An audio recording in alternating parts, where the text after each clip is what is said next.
여당 출입하고 있는 한겨레 정치부의 엄지영 기자 나오셨고요. 어서 오세요. 안녕하세요. 야당 출입하고 있는 뉴시스 정치부의 이현주 기자 나오셨습니다. 어서 오세요. 안녕하세요. 방금 전에 속보 떴는데 도종환 문체부 장관 후보자 청문 보고서가 채택이 됐다고. 네. 그러면 김영춘, 김부겸 후보자에서 현역 불패 신안은 건재하다. 네. 이어가고 있다. 그럼 이제 네. 김현미 후보자만 남았네요. 네. 오늘 그러니까 청문이 아직 안 끝났나요? 끝났나요? 네, 안 끝났습니다. 아직 되고 있죠. 네. 분위기는 어때요? 역시 불패. 훈훈까지는 아니지만 일부 의원님들은 민원도 제기하고 지역 민원도 얘기할 정도로 기정사실화된 그런 분위기더라고요. 통과 거의 99% 이렇게 보면 됩니까? 네, 전 그렇게 보고 있습니다. 그러면 현역 불패 신안은 계속되는 거군요. 그럴 것 같습니다. 그러면 현역이 아닌 이분 얘기를 오늘 좀 합시다. 강경화 외교부 장관 후보자 이야기인데, 자, 청와대가 이 청문 보고서 재송부를 17일까지 해달라 요청을 했습니다. 네. 안 되면 바로 다음날 18일 날 임명하는 것 아니냐, 이런 이야기가 나오고 있는데 한국당부터 가보죠. 어떻게 한답니까? 네, 지금 말씀하신 그대로 보고 있고요. 지금 말씀하신 그대로 보고 있고. 재송부 요청은 어떻게 받아들이고 있어요? 아니 일단 이게 문제가 아니라 어쨌든 18일 날 임명 강행을 한다는 걸 전제로 이미 월요일 날 긴급 의원총회를 소집했어요. 18일이 일요일이던가요? 네. 그래서 월요일 날 긴급 의원총회를 이제 예고해 놓고 국회 보이콧을 포함을 해서 여러 가지 방안을 검토 중인데요. 이제 어떤 방안을 검토 중이냐라는 질문에는 이게 전략상 공개하면 안 된다. 검토 중이기 때문에 비공개를 하고 있는데 강경 투쟁을 할 거는 같은데 어떤 식으로 할지는 다들 이렇게 이야기하기 꺼려하는 그런 분위기입니다. 비밀을 엄수하고 있는 겁니까? 아니면 아직은 나도 몰랍니까? 사실은 별 수가 없거든요. 야당 된 지 얼마 안 돼가지고 잘 모르죠. 아직 좀 미숙합니다. 많이 가르침을 받아야 되는데. 네. 한국당 의원들 들으면 어떡하라고 그래. 괜찮아.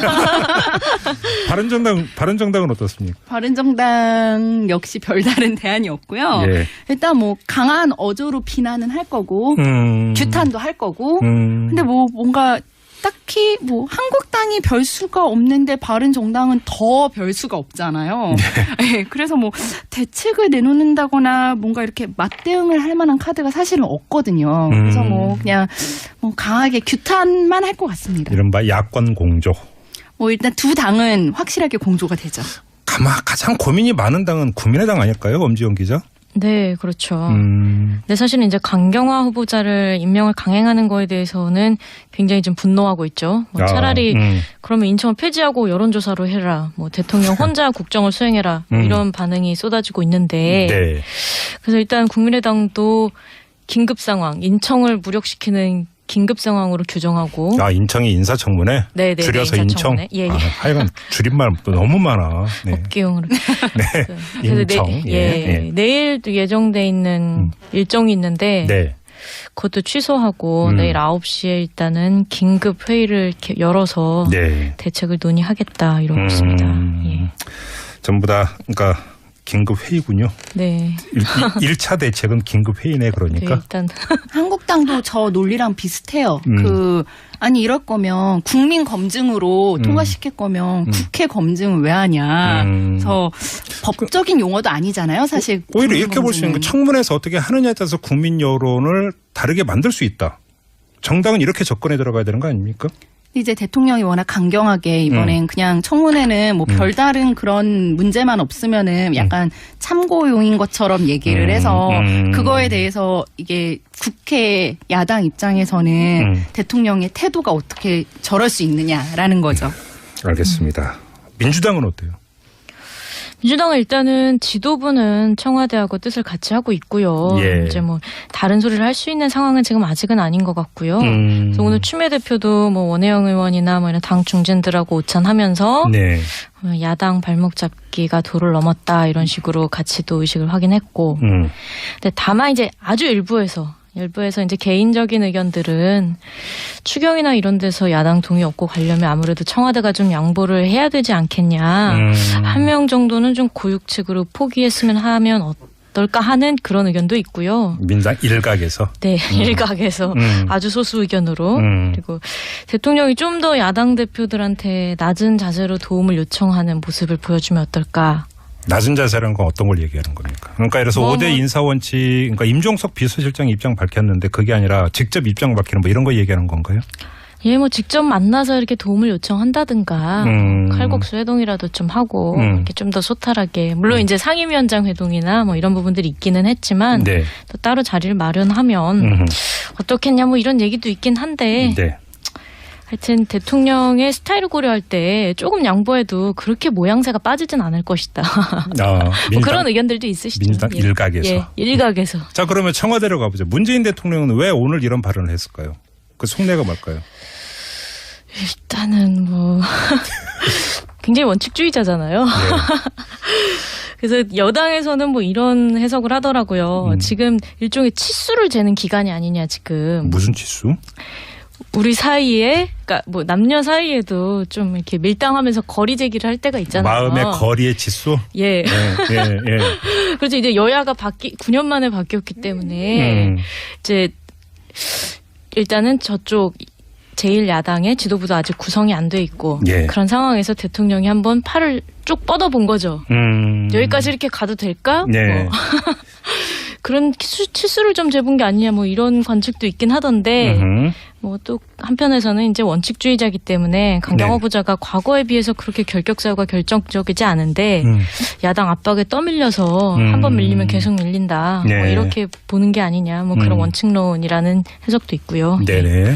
알겠습니다. 아무튼 이렇게 이 흐름으로 간다면 여야 대치 상황은 연출이 될 가능성이 높다고 봐야 되는 거죠. 뭐 이미 뭐 여야는 대치 상황인 거죠. 그러면 얼마나 오래 갈 것이냐가 이제 관심사가 되는 겁니까? 그다음에 그 범위가 예를 들어서 추경까지 가는 거냐 이런 게 이제 그 관심사가 될 것 같은데 어떻게 얘기가 나오고 있어요? 근데 당연히 추경까지는 갈 것 같고요. 예. 일단 추경에 관련해서는 이미 야 3당이 공조를 선언을 한 상태이기 때문에 그렇죠. 네, 그래서 뭐 장기화가 되는 건 당연한데 네. 이게 지금 뭐 야당 입장에서는 뭐 아까도 말씀드렸듯이 딱히 수가 없거든요. 네. 지금 이렇게 뭐 정우택 원내대표도 오늘 대놓고 사실 만약에 야당과 여당이 싸움을 하면은 힘으로 하면은 결국은 여당이 이길 수밖에 없거든요. 이 전직 여당이었기 때문에 아마 굉장히 잘 알 거라고 생각을 하는데 네. 그래서 일단은 야당의 가장 큰 역할은 이렇게 뭐 싸워서 이긴다기보다는 이렇게 맞서 싸움으로써 쟤네 좀 이상해라는 거를 국민들에게 알려주는 그런 역할을 하는 게 야당의 역할이다. 일종의 선전전이다. 네, 뭐 이런 식으로 얘기를 하고 있거든요. 네. 그렇기 때문에 일단은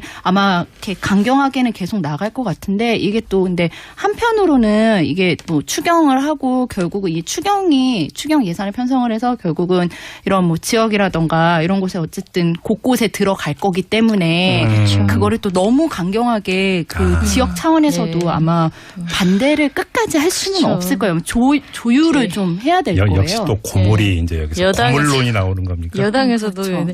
돈에는 여야가 없다. 그렇죠. 이게 결국 추경은 여태까지 안 된 적이 거의 없거든요, 사실은. 그러니까 한 추경도 번도 통과가 없죠. 될 거다. 네. 예, 통과가 미세 조정은 좀 하더라도. 네, 미세 조정은 있겠지만 알겠습니다. 그러니까 근데 자유한국당부터 하나 궁금한 게 네. 김상조 공정거래위원장을 임명했다고 해서 의원총회까지 열었고 뭐 네. 보이콧 얘기가 잠깐 나오는 것 같더니 바로 청문회에 복귀를 했고 네. 그리고 또 문재인 대통령이 오늘 이런 이야기를 했는데 청문 경과 보고서는 계속 채택이 되고 있고 네네. 통참을 하고 있고 네. 자유한국당의 이 행보는 그러니까 어떻게 정리를 해야 되는 겁니까? 이거를 어제 의총에서 초반에는 보이콧 얘기가 되게 많이 나왔대요. 예. 강경하게 막 장애투쟁하자, 뭐 신촌으로 나가자. 왜냐면 이게 김상조 부인이나 강경화 딸 문제를 제2의 정유라로 몰고 있잖아요. 그러니까 신촌으로 나가서 젊은이들과 함께 투쟁하자, 뭐 이런 얘기가 있는데 네.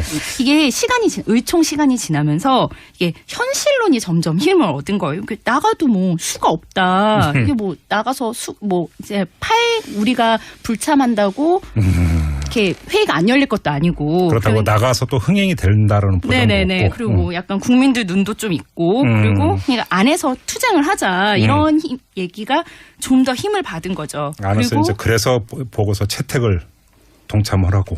일단은 정우택 원내대표 스스로도 약간 성향이 장외투쟁을 막 강경하게 하자 이런 성향이 아니라 국회 내 투쟁이 바람직하다 이런 성향 입장을 가지고 있기 때문에 또 그리고 또 지금 김상조 하나만 가지고 보이콧을 하기에는 되게 부담이 있어요. 그러니까요. 이게 김상조는 사실 바른정당이나 국민의당은 한국당처럼 강경하진 않거든요. 네네네. 그러니까 오히려 김상조 하나보다는 강경화는 어쨌든 세 당이 다 반대를 하고 있으니까 강경화를 보고 같이 걸고 넘어지자. 좀 더 그때 강경한 카드가 있어야 된다.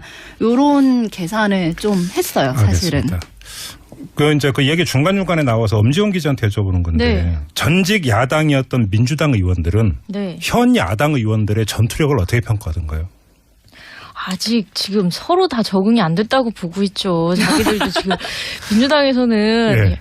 여당 하려니까 몸에 살이 나올 것 같다 이런 얘기도 나오고요. 몸에 살이 나온다? 네. 예. 저쪽에 이제 투쟁력에 대해서도 좀 본인들 한 꽤 오래 걸리더라. 그거 이기기까지는 네. 예, 그러더라고요. 예. 저도 너무 적응이 안 되더라고요. 민주당 의원들이 그렇게 후보자를 감싸고 한국당 의원들이 막 네. 공격하는데 이게 공격 같지 않은 공격을 좀 더 하고 적극적으로 계시고. 보호해야 그러니까 되는데 저희가 그게 가서 아직 알려드려야 선뜻 될 것 나서지 같은데. 않아진다고 하더라고요. 근데 기자들이 그 얘기해요. 가서 좀 알려드렸으면 좋겠다고 어떻게 공격해야 되는지. 뭐 여당 출입하다가 금방 또 야당 출입이 됐잖아요. 이 근데 어쨌든 저희는 항상 까는 기사를 썼기 때문에 뭐 여당이든 야당이든. 알겠습니다. 오늘 여기자 기자 이렇게 마무리하고 여당 출입하고 있는 한겨레 정치부의 엄지원 기자 나오셨고요. 어서 오세요. 안녕하세요. 야당 출입하고 있는 뉴시스 정치부의 이현주 기자 나오셨습니다. 어서 오세요. 안녕하세요. 방금 전에 속보 떴는데 도종환 문체부 장관 후보자 청문 보고서가 채택이 됐다고. 네. 그러면 김영춘, 김부겸 후보자에서 현역 불패 신화는 건재하다. 네. 이어가고 있다. 그럼 이제 네. 김현미 후보자만 남았네요. 네. 오늘 그러니까 청문이 아직 안 끝났나요? 끝났나요? 네, 안 끝났습니다. 아직 되고 있죠. 네. 분위기는 어때요? 역시 불패. 훈훈까지는 아니지만 뭐 일부 의원님들은 뭐 민원도 제기하고 지역 민원도 얘기할 정도로 뭐 기정사실화된 그런 분위기더라고요. 통과 뭐 거의 99% 이렇게 보면 됩니까? 네, 전 그렇게 보고 있습니다. 그러면 현역 불패 신화는 계속되는 거군요. 그럴 것 같습니다. 그러면 현역이 아닌 이분 얘기를 오늘 좀 합시다. 강경화 외교부 장관 후보자 할 거는 같은데 어떤 식으로 할지는 뭐 다들 이렇게 이야기하기 꺼려하는 그런 분위기입니다. 비밀을 엄수하고 있는 겁니까? 아니면 아직은 나도 몰랍니까? 사실은 별 수가 없거든요. 야당 된 지 얼마 안 돼가지고 잘 모르죠. 아직 좀 미숙합니다. 많이 가르침을 받아야 되는데. 네. 한국당 의원들 들으면 어떡하라고 그래. 괜찮아요. 바른정당은 어떻습니까? 바른정당 역시 별다른 대안이 없고요. 예. 일단 뭐 강한 어조로 비난은 할 거고 규탄도 할 거고. 근데 뭐 뭔가 딱히 뭐 한국당이 별 수가 없는데 바른정당은 더 별 수가 없잖아요. 네, 그래서 뭐 대책을 내놓는다거나 뭔가 이렇게 맞대응을 할 만한 카드가 사실은 없거든요. 그래서 뭐 그냥 뭐 강하게 규탄만 할 것 같습니다. 이른바 야권 공조. 뭐 일단 두 당은 이야기인데 자, 청와대가 이 청문 보고서 재송부를 17일까지 해달라 요청을 했습니다. 네. 안 되면 바로 다음날 18일 날 임명하는 것 아니냐 이런 이야기가 나오고 있는데 한국당부터 가보죠. 어떻게 한답니까? 네, 지금 말씀하신 그대로 보고 있고요. 지금 말씀하신 그대로 보고 있고. 재송부 요청은 어떻게 받아들이고 있어요? 아니 뭐 일단 뭐 이게 문제가 아니라 어쨌든 18일 날 임명 강행을 한다는 걸 전제로 이미 월요일 날 긴급 의원총회를 소집했어요. 18일이 일요일이던가요? 네. 그래서 월요일 날 긴급 의원총회를 이제 예고해 놓고 뭐 국회 뭐 보이콧을 포함을 해서 여러 가지 방안을 검토 중인데요. 이제 어떤 방안을 검토 중이냐라는 질문에는 이게 전략상 공개하면 안 된다. 검토 중이기 때문에 그래서 비공개를 하고 있는데 뭐 강경 투쟁을 확실하게 공조가 되죠. 가장 고민이 많은 당은 국민의당 아닐까요? 엄지원 기자? 네, 그렇죠. 근데 사실은 이제 강경화 후보자를 임명을 강행하는 거에 대해서는 굉장히 좀 분노하고 있죠. 뭐 차라리 그러면 인천을 폐지하고 여론조사로 해라. 뭐 대통령 혼자 국정을 수행해라. 뭐 이런 반응이 쏟아지고 있는데. 네. 그래서 일단 국민의당도 긴급 상황, 인천을 무력시키는 긴급 상황으로 규정하고. 인청이 인사청문회? 네, 줄여서 인청? 예, 예. 하여간 줄임말 너무 많아. 네. 업계용으로. 네. 그래서 인청. 내일도 예정돼 있는 일정이 있는데 네. 그것도 취소하고 내일 9시에 일단은 긴급 회의를 이렇게 열어서 네. 대책을 논의하겠다 이러고 있습니다. 예. 전부 다 그러니까 긴급 회의군요. 네. 1차 대책은 긴급 회의네 그러니까. 네, 일단 한국당도 저 논리랑 비슷해요. 아니 이럴 거면 국민 검증으로 통과시킬 거면 국회 검증을 왜 하냐. 그래서 법적인 용어도 아니잖아요. 사실. 오히려 이렇게 볼 수 있는 게 청문회에서 어떻게 하느냐에 따라서 국민 여론을 다르게 만들 수 있다. 정당은 이렇게 접근해 들어가야 되는 거 아닙니까? 이제 대통령이 워낙 강경하게 이번엔 그냥 청문회는 뭐 별다른 그런 문제만 없으면은 약간 참고용인 것처럼 얘기를 해서 그거에 대해서 이게 국회 야당 입장에서는 대통령의 태도가 어떻게 저럴 수 있느냐라는 거죠. 알겠습니다. 민주당은 어때요? 민주당은 일단은 지도부는 청와대하고 뜻을 같이 하고 있고요. 예. 이제 뭐 다른 소리를 할 수 있는 상황은 지금 아직은 아닌 것 같고요. 그래서 오늘 추미애 대표도 뭐 원혜영 의원이나 뭐 이런 당 중진들하고 오찬하면서 네. 야당 발목 잡기가 도를 넘었다.